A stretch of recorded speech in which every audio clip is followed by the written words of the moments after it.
Welcome, viewers. This is a video I've been wanting to create for a while. Just recently started creating videos about my prayers and how I go about doing that. I want to talk about the Bible and what it means to me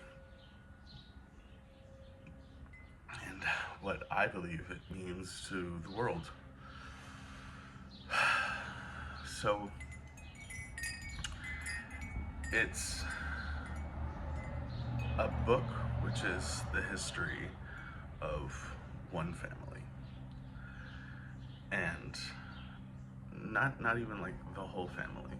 It'll frequently just follow one person that's in that family, and then in the next generation it just follows one person that's in that family. Not like you don't get the full scope. You don't know what's happening to their brothers and other parts of the, and then suddenly their kids, the next generation, how many cousins are there out there? And so we say it's about a family,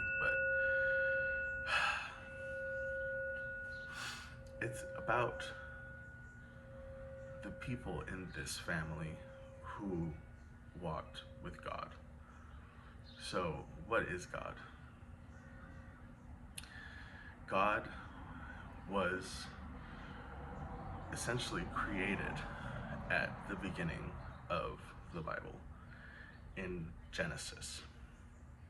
Okay, so what happened before Genesis? Well, he was out there, but he just didn't have a real central, I would say form, although he doesn't have form, he's ethereal.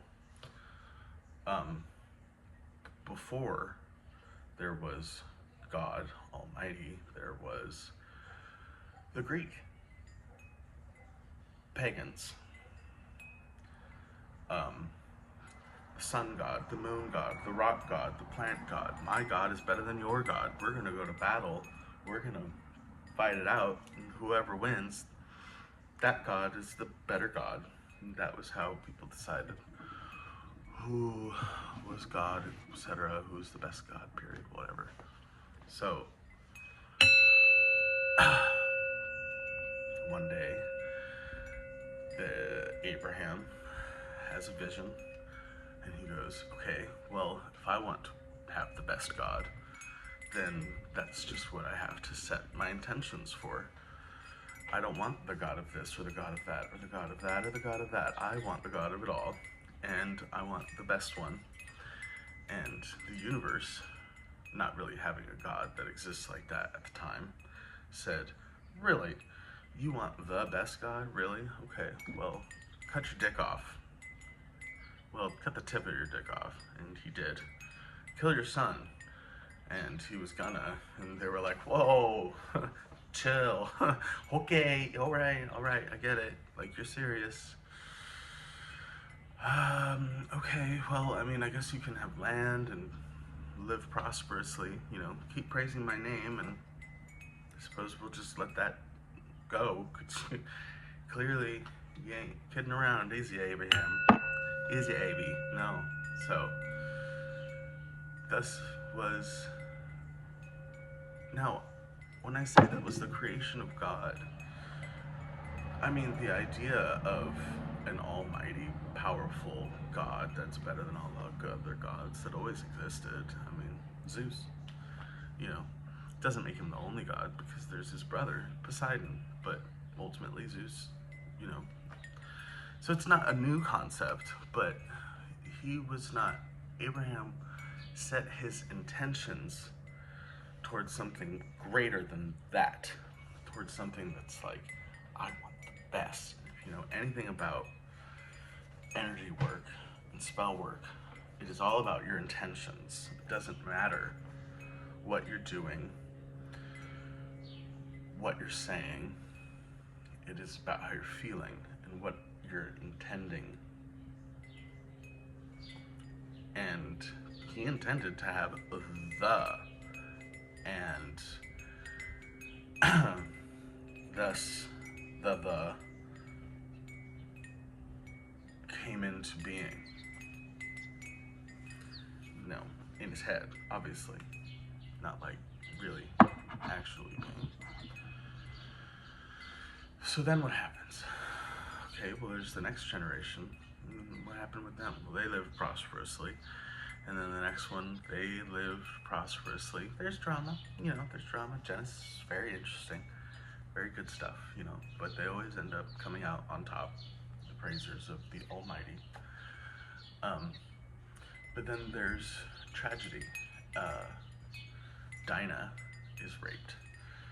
Dinah is in the family. Jacob's daughter. Her brothers were away. She got raped by the prince. The prince then wanted to marry her. The father couldn't defend himself because the sons were gone. Let her be married. The sons came back. She was gone, married off.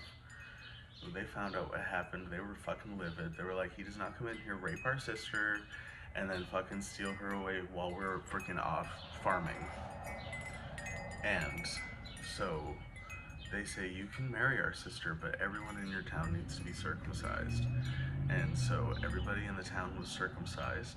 And that night, Dinah's brothers went into the city and slaughtered all of the men, took the women and children and animals and added them into their family. And the father said, do you not understand that you've caused strife? Everybody in this land is going to hate us. We will never be able to trade with anyone again. We're going to starve. We're not going to have any money. And Dinah's brothers said, should my sister have been treated like a whore?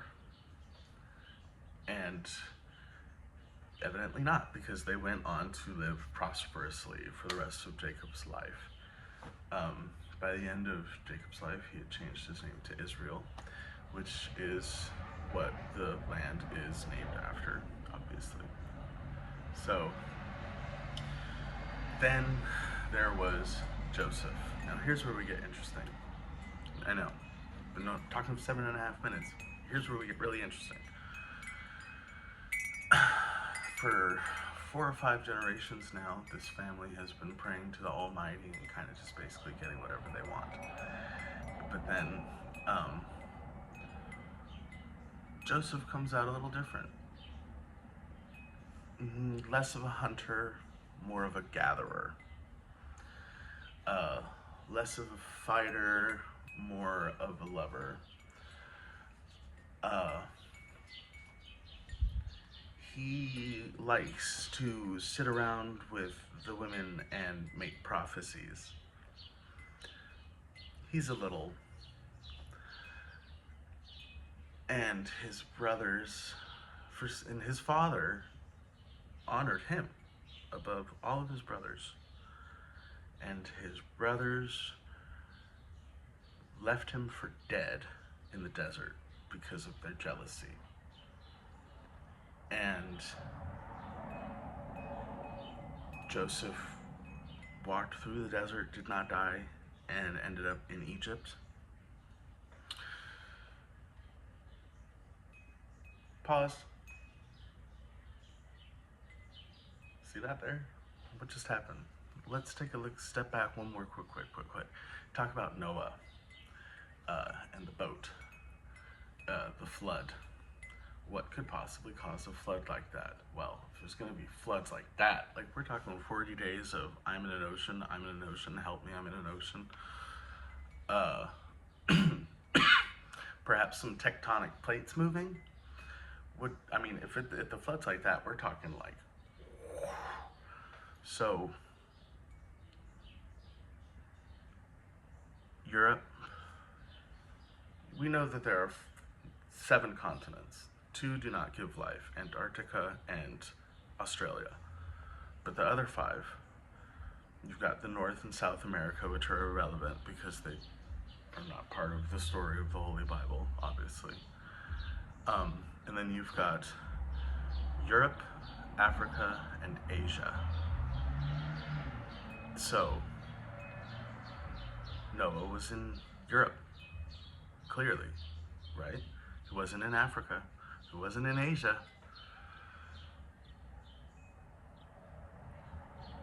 And the flooding, because Africa and Asia and Europe were not always connected. They meet now in what we call the Middle East, because the Americas are the West and everything else is the East, and this is the center. It's where Asia, Europe, and Africa meet. Abraham, Jacob, Israel, Noah, Joseph's brothers, etc., European. Joseph gets exiled by his brothers, goes to Africa, and becomes the highest priest of all of Egypt. Now, he goes through some fucking shit before that. He's in prison for 7 years because in Egypt, you cannot stand around and make prophecies. That is against the law, because back then, prophesying was a business and only priests were allowed to do it. The priests of Egypt, the ceremonial, think Cleopatra, but way before that.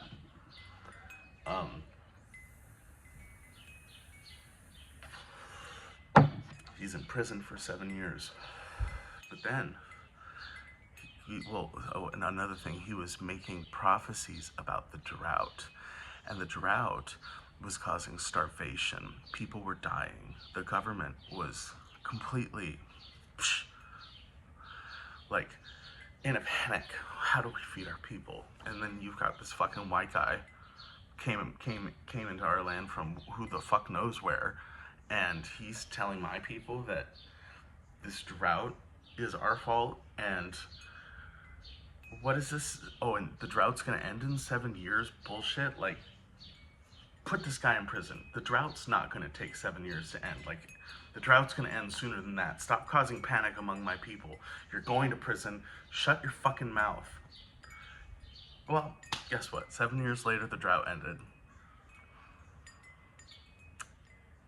And everybody was aware about Joseph and what his prophecies were, and etc., etc. So the Pharaoh took him out of prison and made him the highest priest of the land. And it was well after that, when he was highly respected as a priest, that his brothers showed up at his door, not knowing he would be there, believing him to be dead. They wanted to trade, they needed food, they had grain, and they wanted something in exchange. Open the doors and, oh, hello. Well, they expected to be murdered. They expected their lives to end right there. And Joseph opened his arms and embraced them. And they all became priests. Said that this was the first Masonic society. And they went on to live. They began to breed, for lack of a better word, with the locals. So this is a story of the first time Europeans went down into Africa and mixed. And when Joseph and his brothers died, there was the next generation. But none of them had any kind of prophetic abilities. None of them had anything like what Joseph had. And so the Pharaoh was like, okay, so why are these people like leading our priesthood? Turn it around. We're gonna put them in chains. Da da da da. Two generations of slavery go by. At this point, there's nobody alive that even remembers what it was like before. And you have the story of Moses. So Moses was born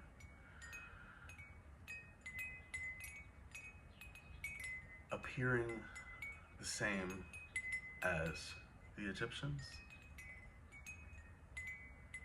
or I suppose the Africans, because at this point,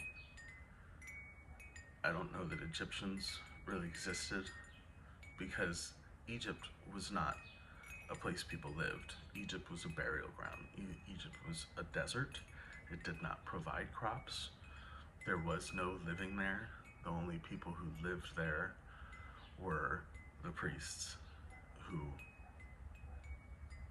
watched over the burial site. So Moses was called to free his people.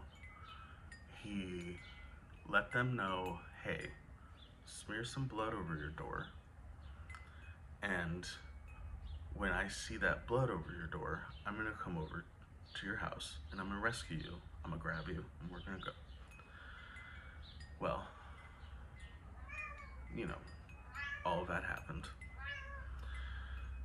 And how did Moses distinguish which ones he was going to free and which ones he was not going to free? I don't know. But I do know that he did not free them all. He claimed that he couldn't. God wanted him to, and he said, well, I can't. So he didn't. You know, when you add race into the bunch, and we all know how race affects things, I can't help but imagine that that played some kind of a part in who it was that he picked to be freed. And I imagine that it was the white ones. It was the lighter skinned ones. And the ones he left behind were the darker skinned mixed races. And so the ones who got away, those would be what we refer to today as the Jewish people. And the ones who were left behind, we refer to as Arab, Egyptian, I don't know. But one thing that I do know is that they went from Europe. He went from Europe. He mixed their races in Africa, and then they fled to Asia because Israel is in Asia. And so you have this just very interesting mix of human life.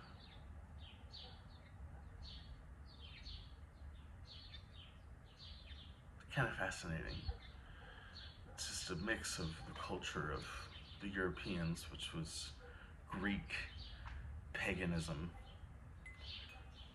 down with African spirituality and necromancy and life and death and the sun and the moon, mixed with Asian spirituality, kind of Zen. And you have the Holy Bible. You have, that's, you know, I could keep going. After Genesis, you've got Exodus, and them escaping out of Egypt. That's the end of Exodus. And then you've got Deuteronomy, Leviticus,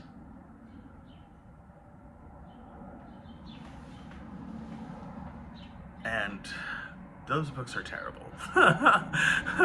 They cause so much harm. But the thing is, Moses was an ass. Moses was a dick. And I know Moses was a dick. It's in the fucking Bible that Moses was not a good person.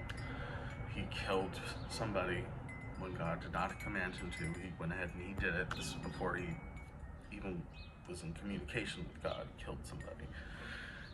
And he was God's only option. He needed to honor the agreement that he had made with Abraham and Jacob and Israel and etc.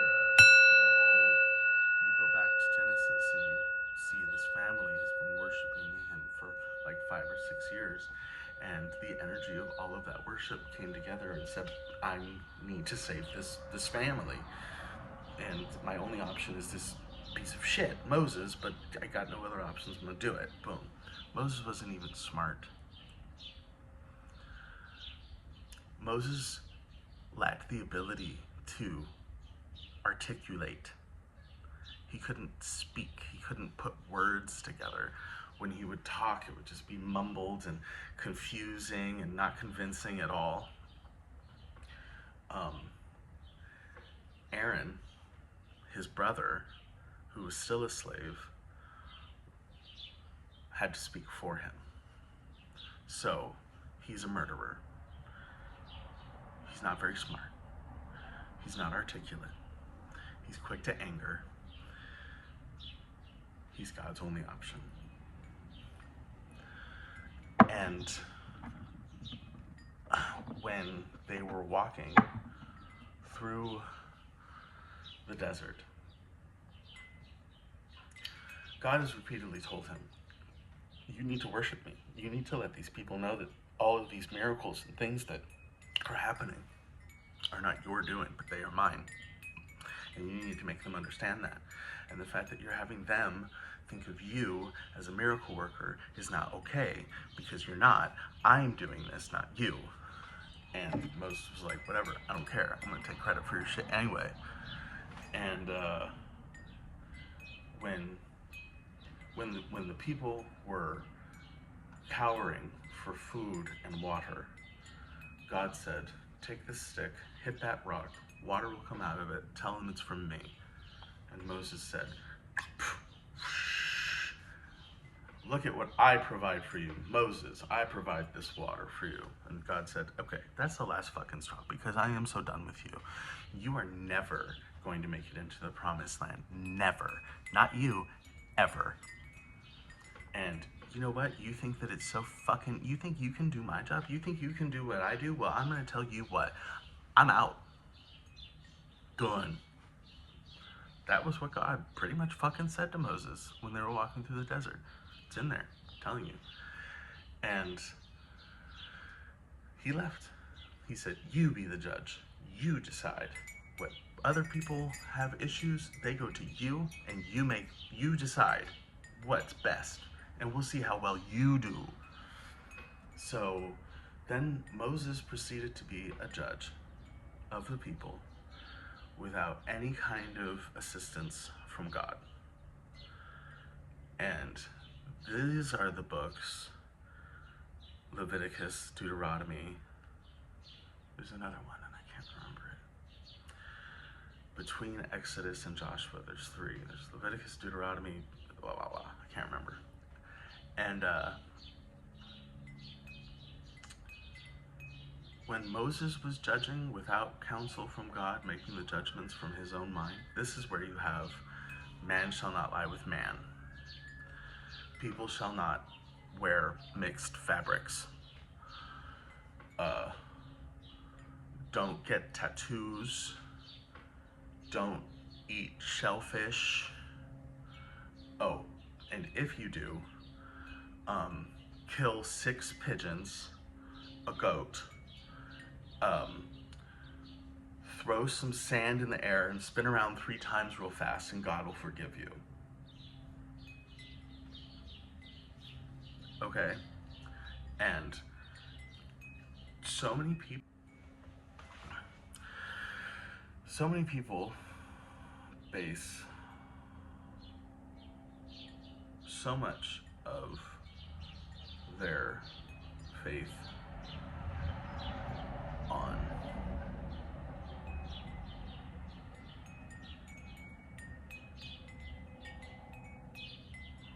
Moses' teachings.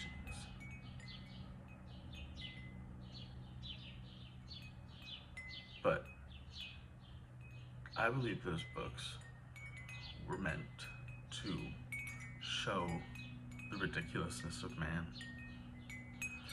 You know, what kind of laws would we have if man was the one who was making them up? Killing pigeons, caring about your sexual orientation, caring about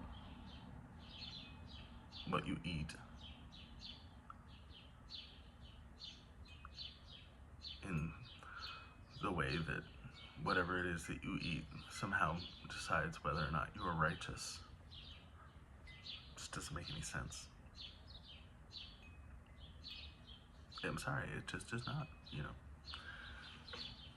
You want to talk about kosher and halal food, it's like, well, I mean, the animal is dead. It's dead. And, you know, whether I hang them upside down and slit their throat or put a nail gun through their temple, they're dead. And if anything, the hanging upside down and slitting their throat thing sounds more violent.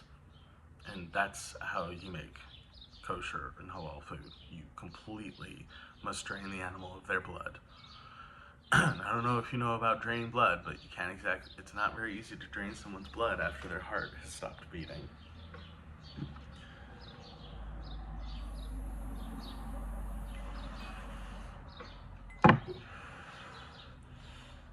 So, whatever. I'm just saying. So, Moses never was permitted to enter that promised land. But God did have Moses walk to the top of a hill. And he told Moses that you did a good job. You were good. You were good. And here's that promised land in the distance. And your people are about to get there. And thank you. And Moses died. And it's so funny how, you know, you really don't really, I didn't really like Moses as I was reading it, you know, it was like, it's so interesting because I've always thought he was like the best guy, and I'm reading this and I'm like, no, he's not, and what is this? And then they managed to turn it around, and at the end when he passes, it's really quite moving. It's really like, you're like, okay, he had his redemption arc right at the end there when he saw that and he died just in that last final moments of life. You gotta give it to the man.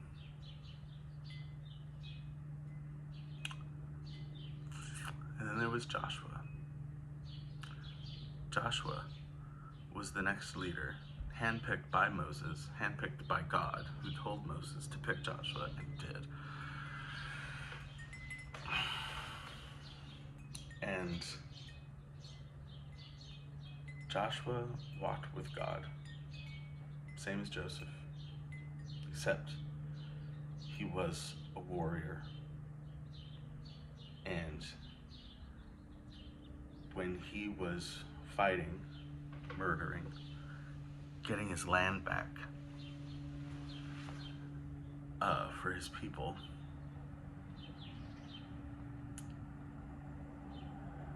he was cornered by the Palestinians. And when they were cornered, just as God had parted the Red Sea for Moses, he parted the river of Jordan for Joshua. And they crossed into safety to regroup, plan, come back. They came back in the cover of night. And I say Palestinians, and that might be extremely rude, because I don't know. You know, what the term was, because I don't believe it was that, unless it was.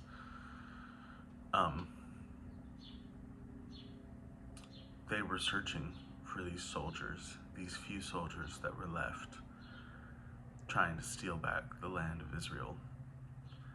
And Ruth is the next book after Joshua. Well, there's Joshua 2, and then there's Ruth. And it's the final book of the Torah. And the Torah is Genesis, Exodus, Leviticus, Deuteronomy, numerology? No. Can't remember the third one. Joshua 2, Ruth, and that's the end of the Torah. So the story of Ruth is that the Israelites were done. Like, they'd lost. All that needed to be done was that these last few soldiers needed to be found and murdered, and their whole campaign would be over. And Ruth saw them and offered them shelter and hid them from the soldiers, saved them. Ruth was not being treated well by the current inhabitants of the land, and because of this, she betrayed them and assisted the Israelites and said, if I help you, are you gonna let me live? And you're gonna, they said, we'll take care of you for the rest of your fucking life if you help us. Like, whatever we can do for you forever. And she did help them, and they did take care of her, and she went on. She lived a happy life until her end. And so then what happened? Well, the Israelites lived in Israel. There were kings. There were good kings. David, etc., etc. Skip forward a few books in the Bible, because they are interesting, but not relevant to what I'm talking about right now.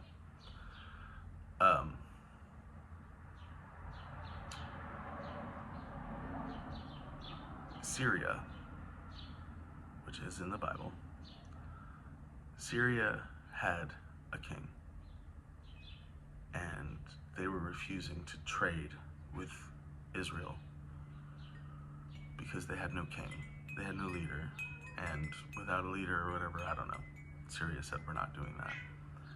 And so Israel wanted a king. They wanted to bow to the king of Syria or whatever. I mean, I'm sure that I'm not getting this quite right. And God said, if you bow to that king, I'm out. We're done. Like, literally, please don't do that. You've been nothing but disobedient.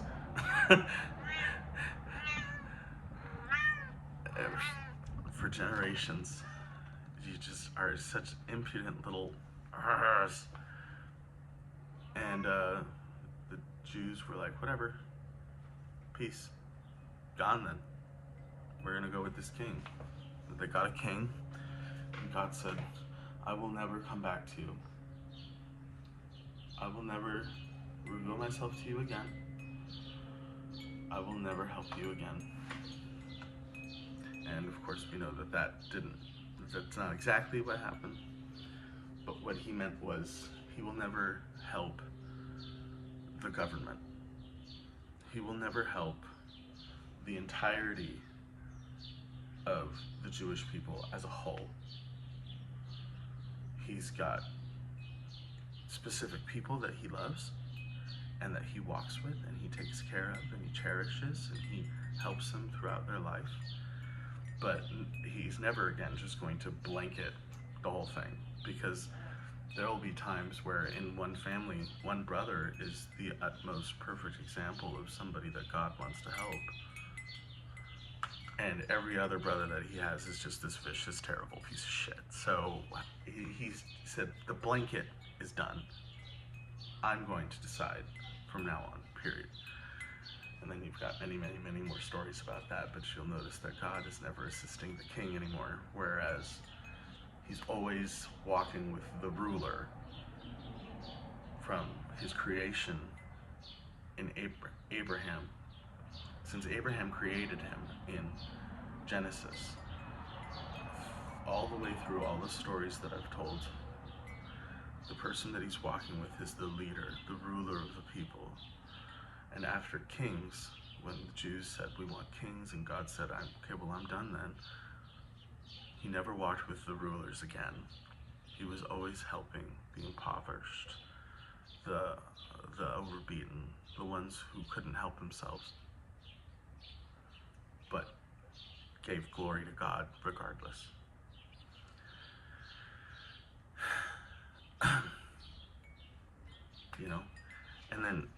And then you have the story of Christ. Oh, we're jumping way forward. Let's skip this much of the Bible by jumping all the way to Christ. Christ was pretty much, we know he existed. We know he existed. There is historical evidence that he existed. I know that he performed miracles. I know he did. Because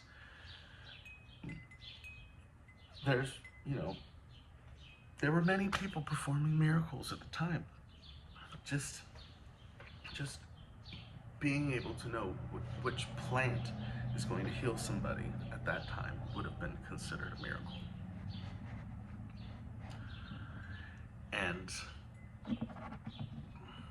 many miracles, many prophecies, many this, many that. And when Jesus lived, he wasn't overly recognized. He wasn't too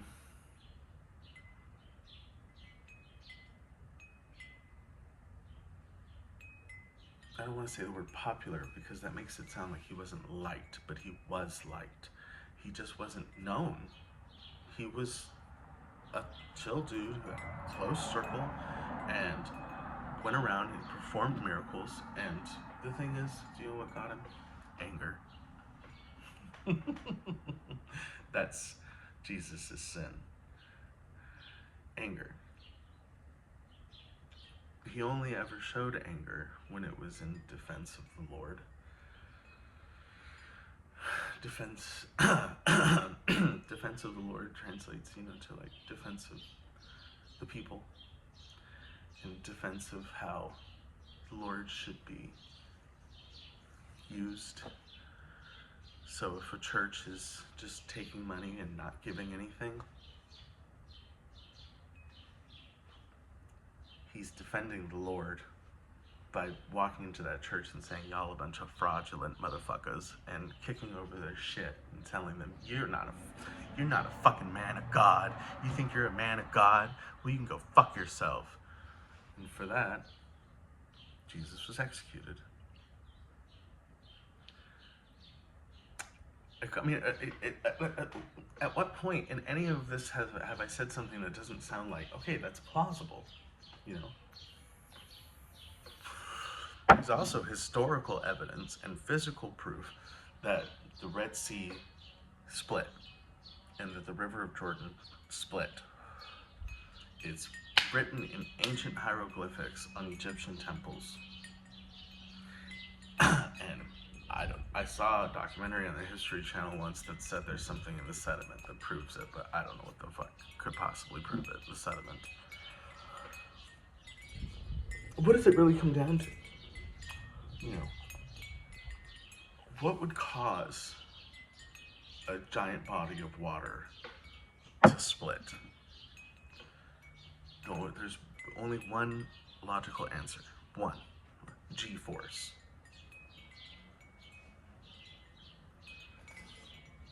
Somehow the G-force went two ways.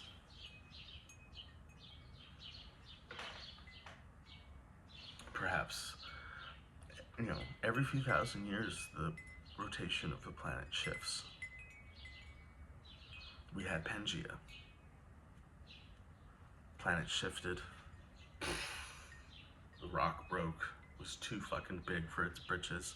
Think about all 7 continents as one giant rock. And then think of it going like this.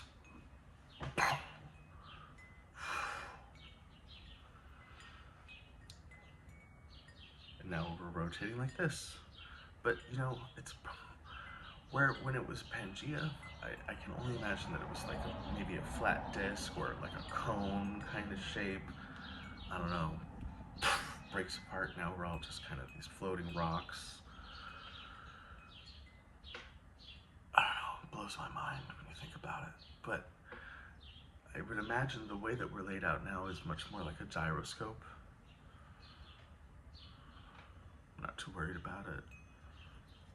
And ultimately we're spinning at so fucking fast that it's absolutely ridiculous, and we're just hurling through space and we don't even feel that ever. So I can't imagine a change in the rotation would cause that much damage, but I'm not a scientist. I just kind of feel like everybody might go, whoa, head rush. Whoa, look at that wind. What's that? What is, oh, earthquake. Ooh, that was weird.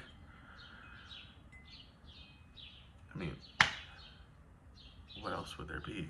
Oh, I guess probably like monsoons. Big, huge tsunamis. Whatever. You're not guaranteed. There's one thing in this world that you are guaranteed, and that is that you are going to die. So, get over it.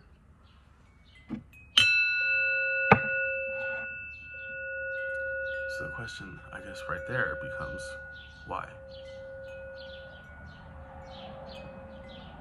Why? Why are we living if we're just going to die?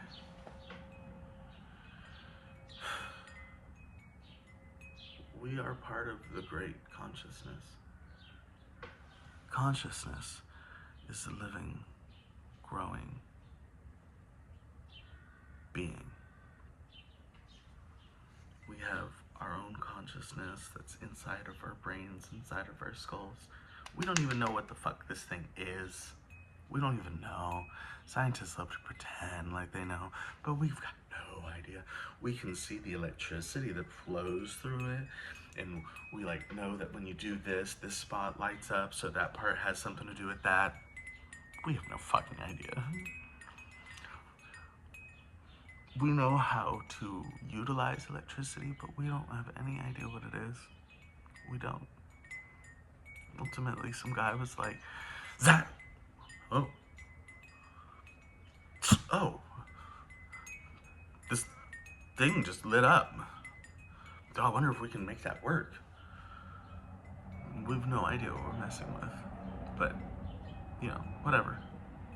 It's just existence. It's just consciousness. It's just life.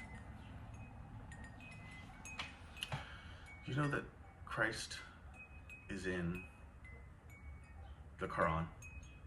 Did you know that? Did you know that the time period the Quran took place is the same time period that the New Testament took place?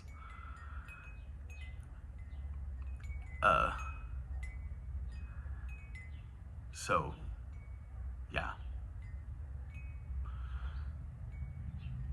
I can't help but feel like I have absolutely no doubt that the events took place. And, Muslims. Muslims are also children of Abraham. The difference between the Muslims and the Jews, just that